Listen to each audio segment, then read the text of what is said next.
Oh, what's your problem? Ano pong problema natin? Baka sakali makatulong tayo. Iyan po ang una-una kong, that's my biggest problem. That's why I find ways na makontak kayo. My biggest problem now, kasi nga wala na akong kita, are my pets. Okay, wait. I have 5 dogs Sir? and 4 cats. Sir Angel, how long has it been since you've been out of work?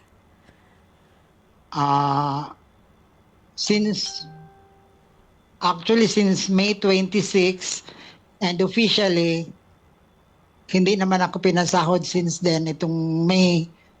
Tapos, officially, nag-stop working na ako effective 1 June. Oh.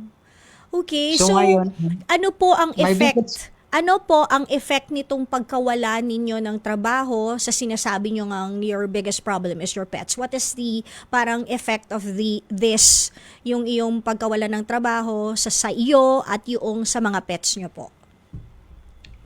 the effect is tremendous, ma'am. It's huge. I can't imagine. I mean, if I am alone, mag-isa ako, I can go to anyone. I can approach anyone, even my neighbors here, na pakain naman or what. But with my pets around, yan ang problema ko, ma'am. Namumroblema ako kasi sa araw-araw na kakainin, saan ako kukuha? Yung konting savings ko, wala na, mauubos na. So naiiyak ako na, lagi, kagabi iyak ako ng iyak pagdadasal ko. Lord, help me find a way. Naawa ako sa kanila. Naawa ako, ma'am. May mga aso ito, pero ang gusto ko lang sana, kahit masama sa kalooban ko, I want to give up these 3 malalakas pang mga aso. You want And itong mga cats, para makaluwag-luwag naman ako, ma'am. I know, it pains my heart giving them up because they have been with me for so many years.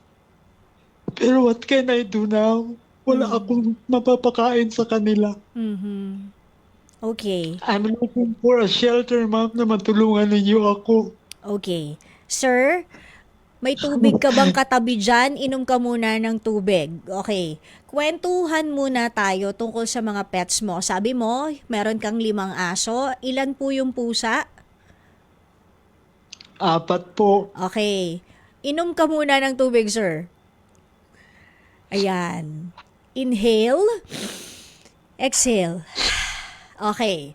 So, 5 po ang aso natin. Ilang taon na po itong mga to, yung mga dogs nyo? Ano-ano mga pangalan? Si Jelay, Ilan? si Gigi. I have, sa 5, ma'am, isa lang ang lalaki. Isa pa tong problema. Bakit? Because of yun, kaya nabubuntis yung mga babae. 4 kasi itong babae. Ang pang-4 yung pinaka-mother nila. I see. So, if I want to give up the 3, dahil yun pa ang medyo malalakas, may iwan na lang itong 2. Kakayanin ko na itong 2 na medyo may mga edad na, yung mother at saka yung isang berbiosa na aso. Baka hindi ito marehome. Okay. Kasi ano siya, ma'am, yung siguro maliit pa, parang kahit nga sa paglabas, parang malikot yung paningin niya, ganun-ganun, tapos balik agad siya sa bahay. So naaawa ako din dito. Sila talaga ang ko, ma'am. They are with me now na I am jobless. Sila ang una-una kong problema. Actually, may problema pa ako dahil itong bahay ko, binabayaran ko to sa Pag-ibig, 4 months na ako, na, yung bang text sa akin si Pag-ibig. Pero what can I do? Wala pa man akong Pero I'm trying my best. May mga nagtitext sa akin na mga call center agent.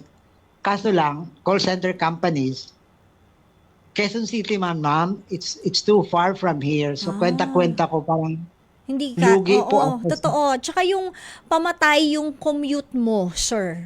Mahabang Opo. biyahe. Baka naman meron Mababa. kang mapapasukan na work from home that does not require age, yung mga virtual assistant, ganyan. Pero bago tayo doon, sir.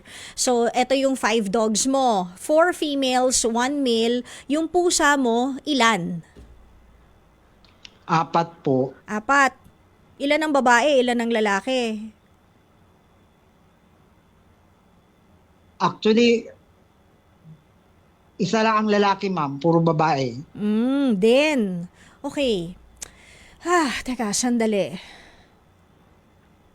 Kasi I heard you before about mga animals na marami dyan sa station, na mga pinapakain ninyo. Ganon. So, Yes.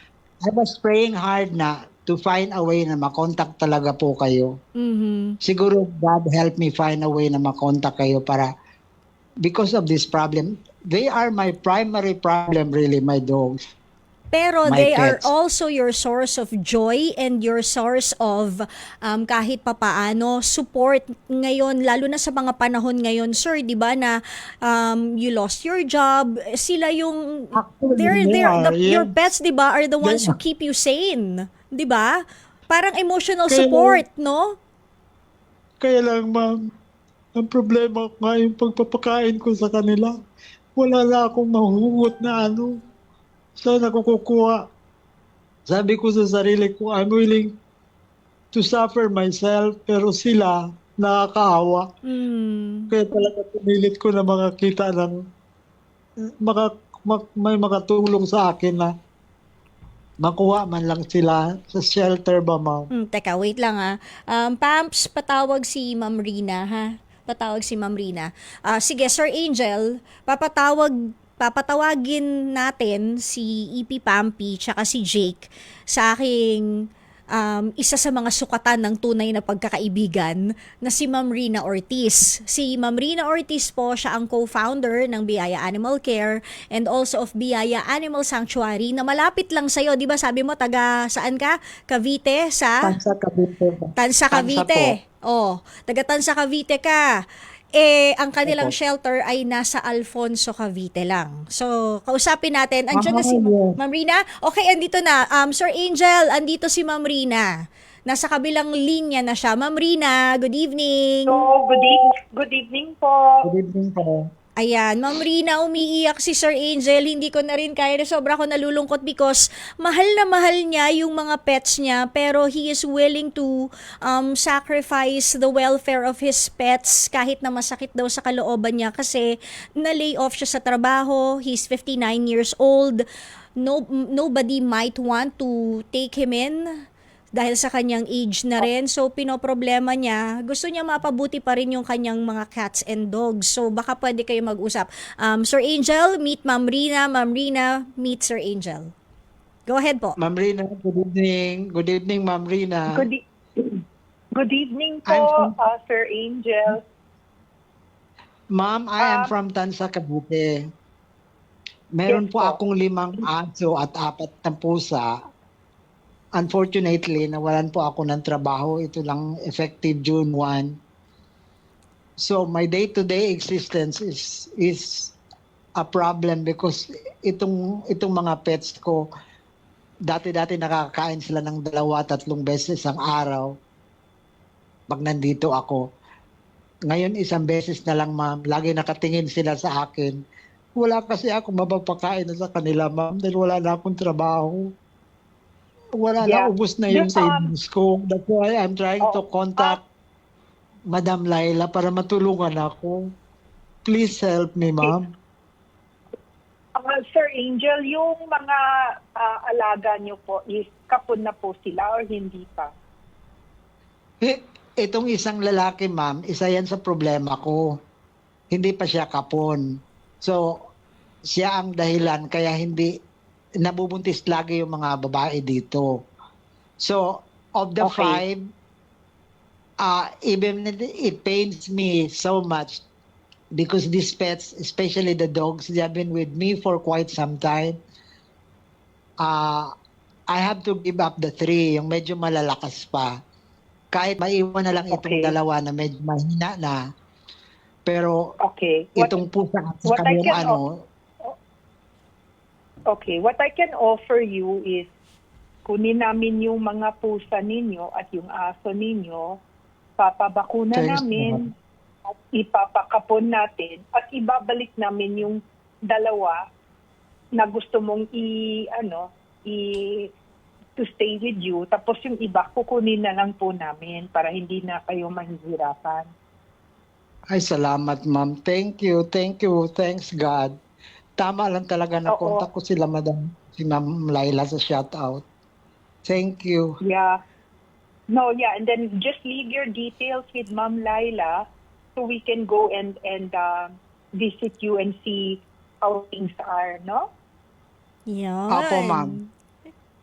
Yes, ma'am. Ayan. And then Go ahead, Ma'am we Rina. can visit you and we can, yeah, and it's still important na yung matitira po sa inyo is kailangan talaga kung malakas pa sila, pwede natin ipakapon at ibabakuna para safe rin sa sayo at sa mga kapitbahay ninyo. And like that, you still have your companions but you don't have to worry na mabupuntis po sila maski sa mga kapitbahay, sa mga aso ng mga kapitbahay. Hindi naman po sila ma'am nakakalabas ng bahay. Dito lang talaga sila sa akin. If Ah. ever man na nilalabas ko sila, kasama naman po ako. Okay. But we'll Pero just do that kasi may if ever any medical assistance na to support them na we gano'n, can help you. thank you Yeah, very we can much. help you Opo. po. O kasi No Sir problem Angel, po, no meron din problem. silang veterinary clinic. Ay, salamat po ma'am. Oo, Salamat. sila yung nag-aalaga ng Thank you, TV5 Ma'am. cats namin. So talagang you can trust talaga lahat ng vets nila magagaling, Sir Angel. Thank you, Ma'am Laila. Hindi ako nagkamali talaga, Ma'am. Thank you very much. Para ngayon pa lang, napapahinga na yung isip ko. O, wag Di ka bali nang na ako maghirap mag-cry. po.